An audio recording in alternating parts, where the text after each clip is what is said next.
वर्ष 2024 की शुरुआत हो चुकी है और हर व्यक्ति विशेष अपने मन में ये चाहता है कि मेरे पिछले वर्ष से जो आने वाला वर्ष है वो बेहतर हो। उसी बात को, उन्हीं तथ्य तत्वों को ध्यान में रखते हुए हमने एक सीरीज शुरू की थी, भाग्य बेमिसाल और करियर शानदार, जिसमें हमने गुरु और शनि से संबंधित वक्री मार्गी होना, नक्षत्र गोचर होना और गुरु और शनि के गोचर के बारे में पूर्ण रूप से जानकारी आपको दी।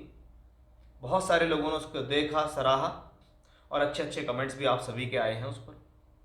अब उसी सीरीज को हम आगे बढ़ा रहे हैं और हमने एक नई सीरीज शुरू की है राहु केतु के संपूर्ण परिचय को लेकर, कि वर्ष 2024 में राहु केतु का जो संपूर्ण गोचर है वो कहाँ, किन राशियों में रहेगा, किन अक्ष पर रहेगा, किन भावों में रहेगा, किन नक्षत्रों में रहेगा, यानी पूर्ण रूप से बहुत बारीक जानकारी आपको मैं यहाँ देने जा रहा हूँ।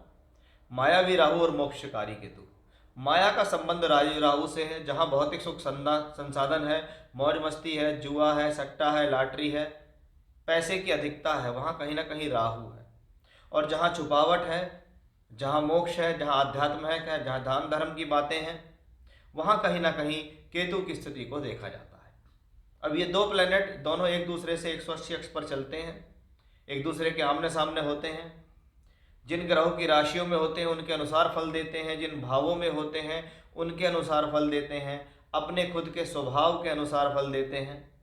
कोई ग्रह अगर उनके साथ या दृष्टिवत है तो उसके अनुसार भी वो फल देते हैं, यानी राहु केतु स्वतंत्र ग्रह हैं।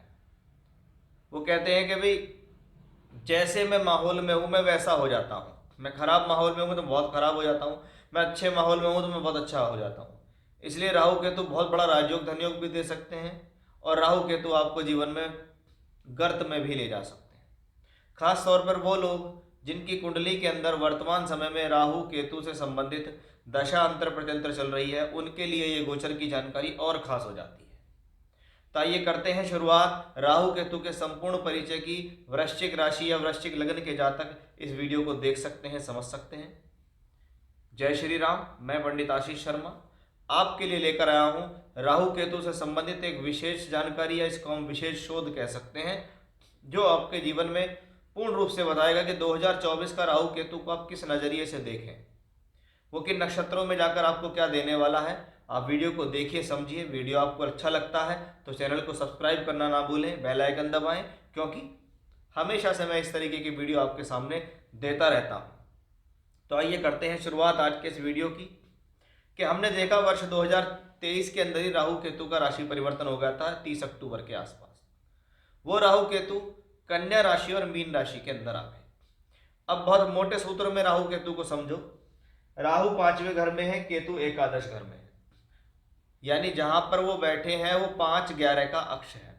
और ज्योतिष शास्त्र में 5-11 का अक्ष सबसे सुंदर अक्ष माना जाता है, क्योंकि पंचम भाव लक्ष्मी त्रिकोण है, एकादश भाव धन का है, यानी कहीं ना कहीं 5वें घर और 11वें घर के कारकत्वों को मिलाकर राहु केतु रिजल्ट देंगे।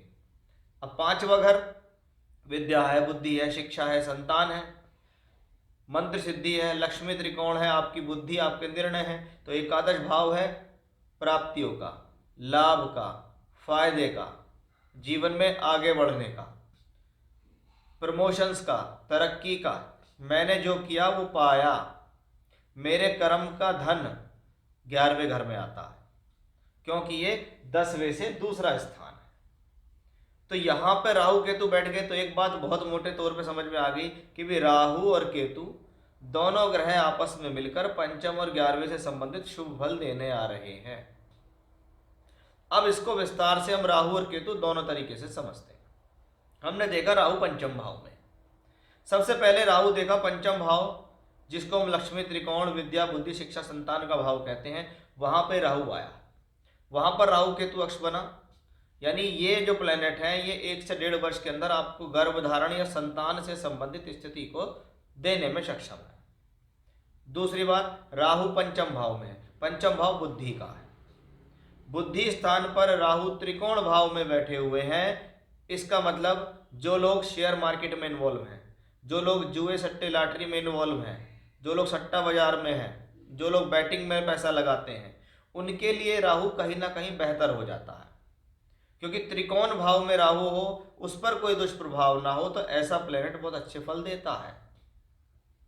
पंचम भाव आपकी विद्या का है तो एजुकेशनली अच्छा है, आपके निर्णयों के लिए अच्छा है। बस राहु थोड़ा सा निर्भीक और जल्दबाज प्लेनेट भी है, इसलिए आपको इस दौरान निर्भीकता तो अच्छी बात है कि चलो हमारे अंदर कॉन्फिडेंस लेवल अच्छा है, लेकिन ओवर कॉन्फिडेंस में नहीं जाना है, जल्दबाजी में नहीं जाना। पंचम का राहु है तो बुद्धि के लिए ठीक माना जाता है, क्योंकि इस पर कोई दुष्प्रभाव नहीं है। अब राहु यहां से बैठकर पंचम भाव से नवम भाव को देख रहा है, यानी राहु का पंचम से पंचम, यानी पंचम से पंचम क्या है, नवम से संबंध बना। तो ये फिर से विद्या, बुद्धि, शिक्षा, हायर एजुकेशन के लिए अच्छा, विदेश यात्रा के लिए अच्छा, फॉरेन ट्रैवलिंग के लिए अच्छा है। आप काम के नज़रिए से या कार्य क्षेत्र से या नौकरी के बदौलत बाहर जा रहे हैं तो उसके लिए शुभ है। धर्म कर्म के कार्य कराएगा राहु। 11th हाउस पे भी राहु का संबंध बना है, तो सोर्स ऑफ इनकम, लाभ के लिए अच्छा। आपकी राशि को भी देख रहा है, इसलिए आपको निर्भीकता देगा, साहस देगा, हिम्मत देगा, परिस्थिति से लड़ने की क्षमता देगा। अब ये राहु बृहस्पति की राशि में, और हमने इससे पहले एक सीरीज शुरू की थी जिसमें गुरु और शनि की विस्तार से जानकारी आपको दी। यहाँ राहु बृहस्पति की राशि में, और 1 मई तक बृहस्पति छठे घर में है। जब तक बृहस्पति छठे घर में है तब तक फाइनेंशियली यानी आर्थिक फैसले सोच समझ कर ले, बिना वजह अपने पैसे को इधर उधर ना डालें। जब 1 मई के बाद बृहस्पति यहाँ आ जाएगा तब आप देखेगा कि आप जिस काम में हाथ डालोगे उस काम में आपको सफलता मिल जाएगी, क्योंकि राहु भी अगर 11th को देख रहा है तो बृहस्पति भी यहाँ से बैठ के 11th को देखेगा, और राहु जिसकी राशि में होता है उसके अनुसार भी फल देता है। अब इसको और बारीकी से समझते हैं। 1 जनवरी से 8 जुलाई राहु रेवती नक्षत्र में गोचर करेंगे। रेवती नक्षत्र महादशा के हिसाब से बुध का नक्षत्र है, लेकिन रेवती नक्षत्र काल पुरुष की अंतिम राशि में बनता है, मीन में।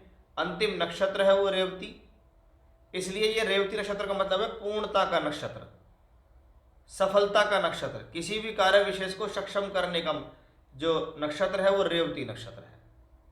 और रेवती नक्षत्र में कौन गए, राहु। राहु पहले से ही हमारे लिए बेहद शुभ दिखाई दे रहे हैं, इसलिए पूर्णता से संबंधित स्थितियां हमें दिखाई दी। अगर वो बुध के नक्षत्र को माना जाए तो बुध 11th लॉर्ड है, यानी सोर्स ऑफ इनकम का फिर से एक अच्छी कॉम्बिनेशन दिखाई दिया।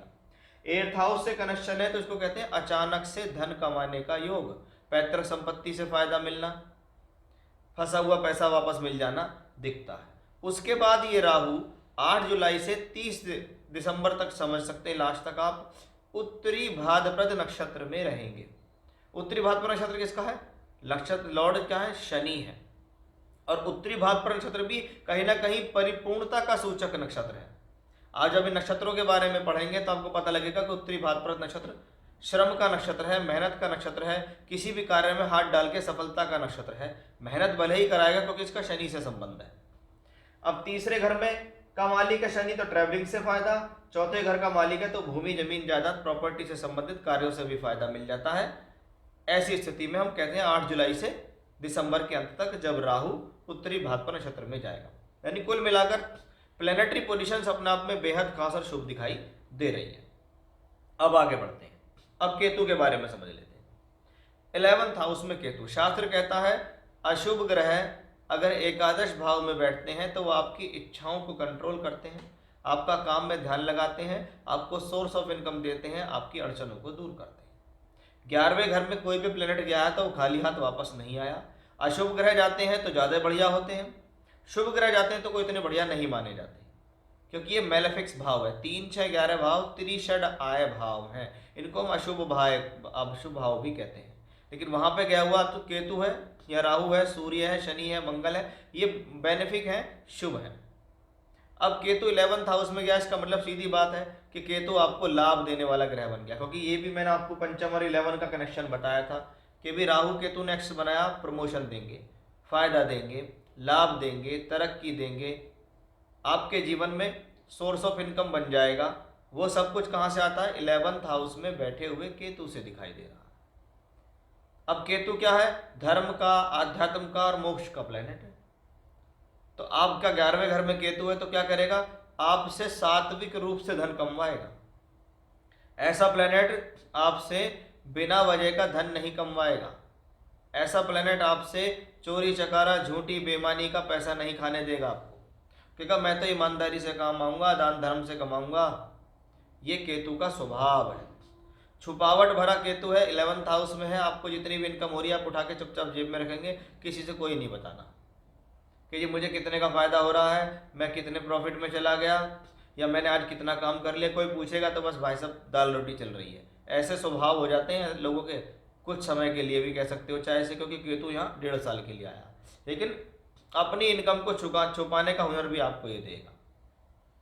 अब केतु इस दौरान 3 नक्षत्रों में गोचर करेगा। पहले आप ये समझ लीजिए कि केतु अगर यहाँ 3rd हाउस पे देख रहा है तो ट्रैवलिंग से लाभ, पंचम से देख रहा है तो विद्या बुद्धि शिक्षा ठीक है, सप्तम को देख रहा है तो थोड़ी बहुत मिसअंडरस्टैंडिंग जीवन साथी के साथ हम कह सकते हैं, बाकी कोई बड़ी प्रॉब्लम नहीं। अब केतु यहाँ 3 नक्षत्रों में गोचर करेगा, इसको आप ध्यान से समझिए। तीनों नक्षत्र केतु के शत्रु हैं, क्योंकि केतु यहां गए हैं 11th हाउस में। हाउस बहुत अच्छा है, घर बहुत अच्छा है, लेकिन उस घर के अंदर जो 3 लोग हैं, जो 3 कक्ष अलग अलग बने हुए हैं, वो सूर्य चंद्र और मंगल के कक्ष हैं। जैसे मंगल चित्रा नक्षत्र का मालिक है, 1 जनवरी से 4 मार्च ये मंगल के नक्षत्र में। जब मंगल केतु का संबंध हो तो क्या होता है, एग्रेशन से बचना चाहिए। जब वो चंद्रमा के नक्षत्र में जाए 4 मार्च से 9 सितंबर, आपको बिना वजह के तनाव या टेंशन दे सकता है। जब वो सूर्य के नक्षत्र में जाए तो कह सकते हैं भैया ऐसी स्थिति में व्यक्ति को डर लगता है कहीं मेरे सम्मान को हानि ना हो जाए। अब इसको पॉजिटिव वे में लेके देखें तो चित्रा नक्षत्र मंगल का नक्षत्र है और मंगल आपकी राशि का मालिक है, इसलिए ये समय लाभ के साथ गेन को दर्शाता है। उसके बाद ये चंद्रमा के नक्षत्र में जाएगा, चंद्रमा भाग्येश है, दान धर्म के कार्य, धार्मिक यात्रा, आपका भाग्य आपका साथ देगा। फिर आता है ये उत्तरा फाल्गुनी नक्षत्र में, सूर्य के नक्षत्र में, सूर्य 10th लॉर्ड है, यानी कर्म कार्य क्षेत्र के लिए अच्छा है। यानी केतु 11th हाउस में अगर शत्रुओं के नक्षत्र में गोचर करता है तो वो लाभ देने में कुछ कठिनाई दे सकता है, लेकिन ऐसा हो ही नहीं सकता कि वो लाभ देना। यानी देखा जाए तो बहुत मोटे प्रारूप में देखें, बहुत सूक्ष्म प्रारूप में देखें तो राहु केतु का ये एक्सेस 5-11 अक्ष पर बना, जो वृश्चिक राशि या वृश्चिक लग्न के जातकों के लिए अपने आप में बहुत ही खास, बहुत ही शुभ है। तो कुल मिलाकर ये स्थिति मैंने आपको पूर्ण रूप से बताई है, इसका ध्यान रखें। राहु केतु अवश्य ही आपको कुछ न कुछ बेहतर देने में सक्षम दिखाई दे रहे हैं 2024 में। जय श्री राम।